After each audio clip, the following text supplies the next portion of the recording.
It's possible. It could be, a 20% pullback in gold and bring us back down to this level fairly easily, I think. I know people don't want to hear that, but it would probably be a fairly quick, swift drop and then have a knee-jerk reaction bounce and the start of a new rally. It's kind of what happened back over here. It's hard to see, but there was one super strong month that went straight down and crashed. And then the next month was a knee-jerk reaction, and then it took off. So it'll most likely be something like that is my expectations. But yeah, there's quite a bit of potential here. Gold may hold its ground fairly well. It might actually just trade sideways and it could hold up very well and create a bull flag pattern, which is you have a rally and then you have this bull flag and then the second half of the move takes off, to 3,500 or so from here. Gold has entered 2025 with a strong momentum following significant gains throughout 2024. As a recognized safe haven asset, gold has been supported by a mix of global economic uncertainties, shifting monetary policies, and geopolitical tensions. However, toward the end of 2024, a period of profit-taking resulted in a pullback, moving gold prices away from their all-time highs. Given the typical behavior of precious metals following substantial rallies, technical analyst Chris Vermeulen, founder of the Technical Traders, anticipates a potential short-term correction of around 20%, which could bring prices back to key support levels. Such a pullback would likely be brief, followed by a recovery that mirrors previous cycles, including the 2008 financial crisis, when gold initially declined before resuming its upward trajectory. Looking ahead, some analysts predict that gold may enter a consolidation phase, characterized by sideways trading, before resuming its upward trend in the latter part of the cycle. In the long term, gold remains a compelling investment with expectations of reaching even higher price levels, with some experts targeting $3,500 as a potential price point. As economic uncertainty, inflation concerns, and geopolitical risks persist, gold's role as a store of value is likely to become increasingly significant. In contrast to gold, silver remains more volatile and prone to price fluctuations.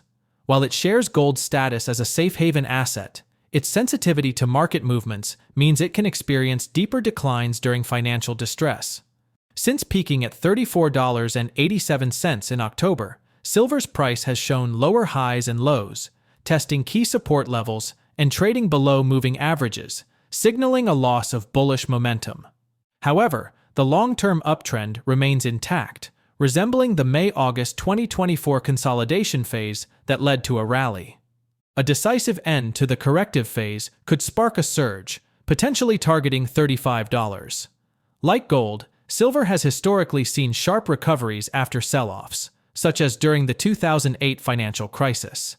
In extreme market stress, silver often undergoes a shakeout phase, where prices fall below key support levels due to forced liquidations and panic selling.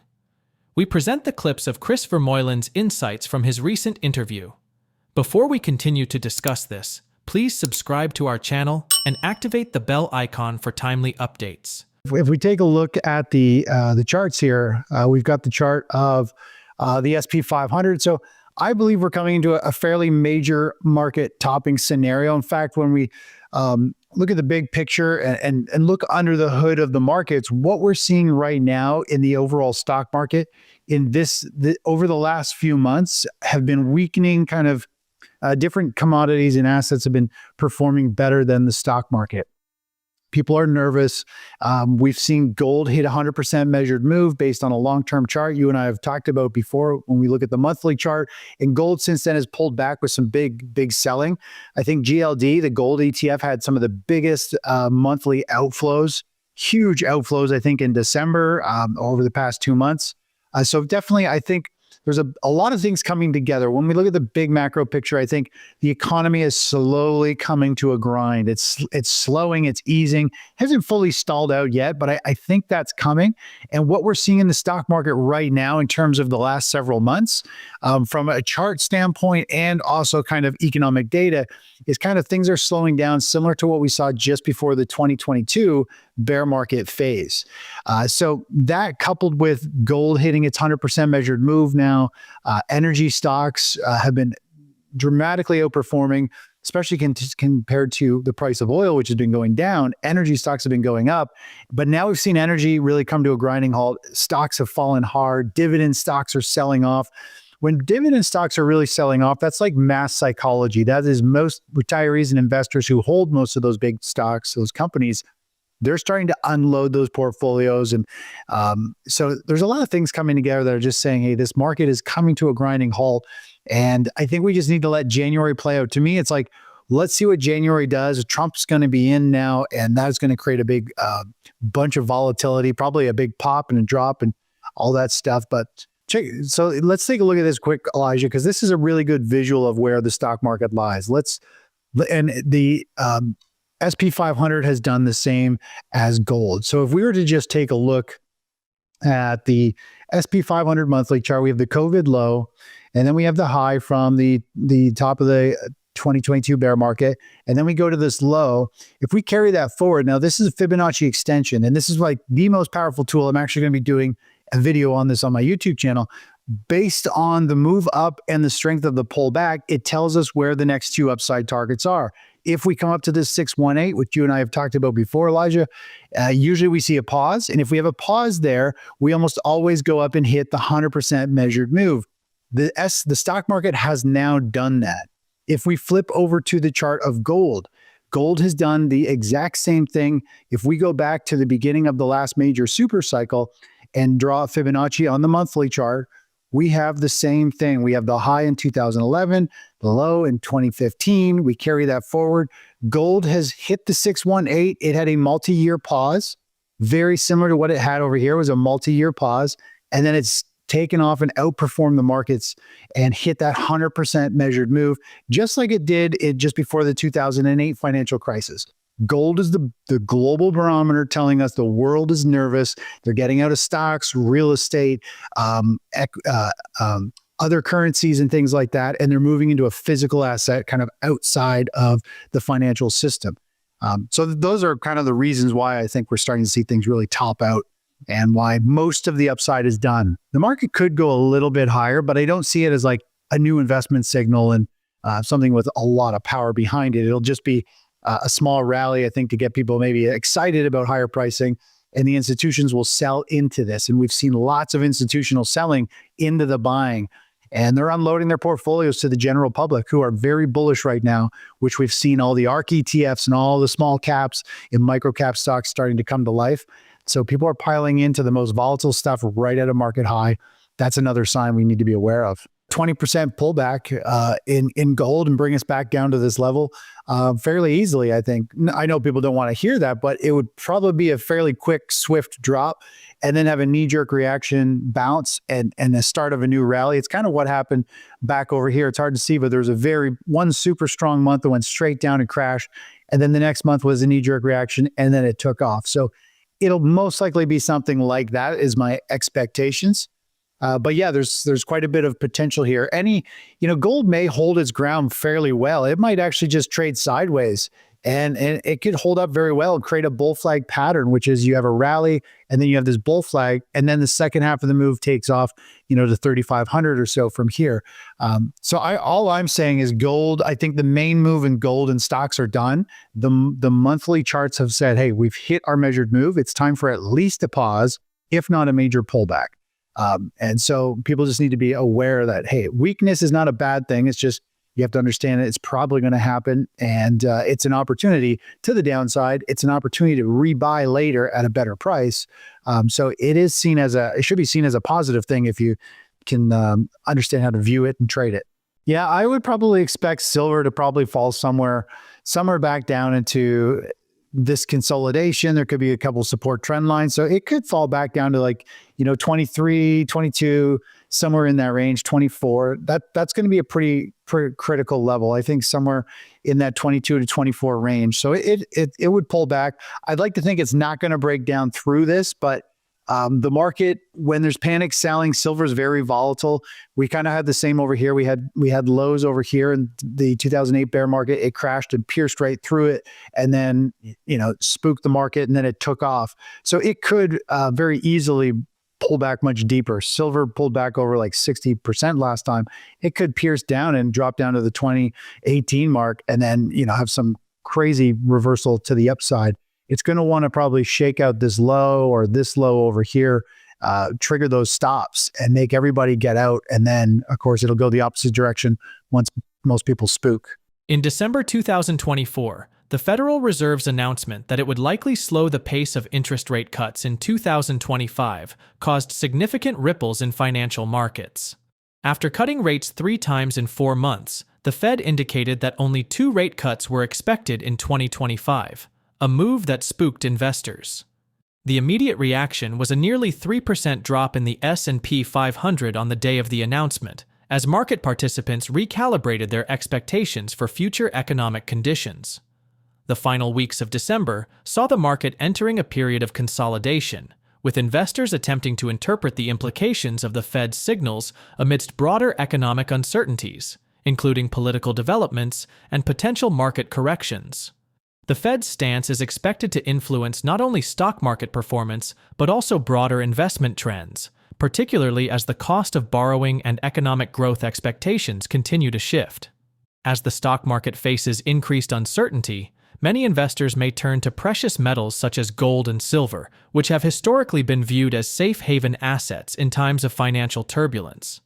Gold, in particular, has been a favored store of value during market volatility and rising inflationary pressures. The anticipated slowdown in rate cuts and the potential for economic stagnation could drive investors to hedge against stock market declines and currency devaluation by shifting their portfolios into gold. One of them happens to be real estate market. I don't have a chart of it here, but the real estate market I follow very closely. And I think looking at residential real estate, the prices aren't really falling. They pulled back off the highs down to about 15 to 20% in most places in the United States and Canada, and they've been flatlining. They haven't been selling, but the stockpile has been building up. There are so many homes for sale now, but none of them are really selling because nobody wants to drop the price of real estate to what the actual market value is. People think, well, no, I want to sell it at a high price, but the real market value is below what everybody wants to sell. That's why they're not selling. So once retail homes, residential homes start to sell, then people are going to realize, oh my gosh, we've lost 100K, 300K, worth of house value. And then they start to get nervous. And then if the stock market starts to move down, they're like, oh my gosh, we're losing value in our house. We're losing our portfolios going down. That's, we need a piece of economic data. I look at real estate as economic data that it will create that tipping point where fear picks up and the masses are like starting to get nervous. They're not buying into the Magnificent Seven anymore. They're more so like, maybe we should be selling and let's move out, right? So, and this is a window. When this happens, we could see gold, silver move slightly higher for a month or two during this. The stock market, real estate could break down and people will move to gold and silver. And I think they'll move higher. Maybe not huge, but they will be, I think they'll hold their value at minimum, if not move back up to their highs that they had a few months ago. I think having physical metal is super important. I think I like it more than crypto. It's my favorite because you can just pick it up and you've got it. Whereas crypto, you could lose it. I just met somebody in Florida. They had 3 Bitcoins and somebody got in, hacked and took their coins. And he's like totally devastated, right? He ended up, it's crazy. So it scares me. I think physical metals is the way to go because if currencies blow up, then you have some type of currency that you can barter with, that you can do. We had the internet go out in Canada about 2 years ago, and a guy I met when I went in town to find a different internet connection because a third of Canada was out. You couldn't use your credit cards in most places. He used silver rounds to fill his car up. And I have I have gold backs. I've got, different denominations of gold. You can break these off into little 1/2 or 1 gram bars. I think it's important to have a bunch of those little things just on hand. If something goes out, you can literally pull a round out of your glove box of silver and you could barter for milk or gas or whatever you need, right? So I don't think the world's going to come to that, but I don't put it past the United States, like the financial systems, because banks have gone bankrupt, things blow up, internet goes down. You can't use your credit card. Doesn't matter how rich you are. You need a physical currency. Crypto's garbage when we have some EMP that knocks out all electronics, you're toast, right? So to me, there's no way to get around it. Like, I think physical is the ultimate currency. Obviously, you need to be able to access it, have it some on hand in case it happens, right? Yeah, I mean, I've been bearish for quite a while. I'm still bearish on the markets. I think we're waiting. I think the market is kind of waiting to see what Trump is going to do. There was news out talking about Trump maybe not doing as much of the tariffs or as big as tariffs, or selecting a smaller group of different resources and products to slap taxes on. So that's kind of creating a little bit of a move in the market and creating a little bit of a pop just this week. But overall, I'm still bearish on the market. And I think January is going to be the major barometer. Typically, how January closes, positive or negative, is how the rest of the year is going to go. So if we have a strong close, we might have a very interesting first presidential kind of cycle rally.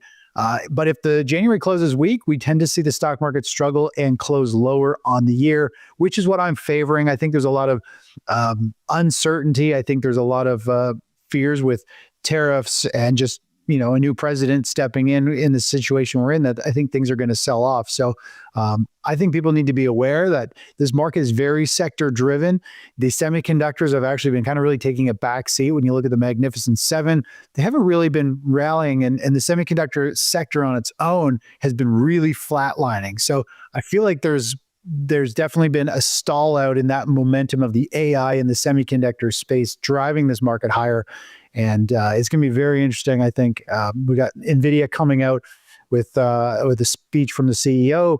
So that's probably going to, probably move the markets as well. Despite the short-term volatility in the gold markets, gold prices are set to rise more slowly in 2025 after a record-breaking run in 2024, according to the World Gold Council, WGC. Currently trading near $2,700 per ounce, major banks such as Goldman Sachs and UBS remain bullish, with forecasts of $3,000 and $2,900 per ounce by the end of 2025, respectively. Several factors, including interest rates, geopolitical conditions, and broader financial market dynamics, will influence the price of gold. Lower interest rates typically benefit gold, as it does not yield interest, making it more attractive when rates are reduced. Additionally, geopolitical tensions or market disruptions could further elevate gold's status as a safe haven asset. What price levels do you expect for gold and silver in 2025? Share your thoughts in the comment section below. If you found this message compelling and enjoyed the video, be sure to give it a thumbs up, share it with others, subscribe to our channel, and turn on post notifications for more thought-provoking content. Thanks for watching.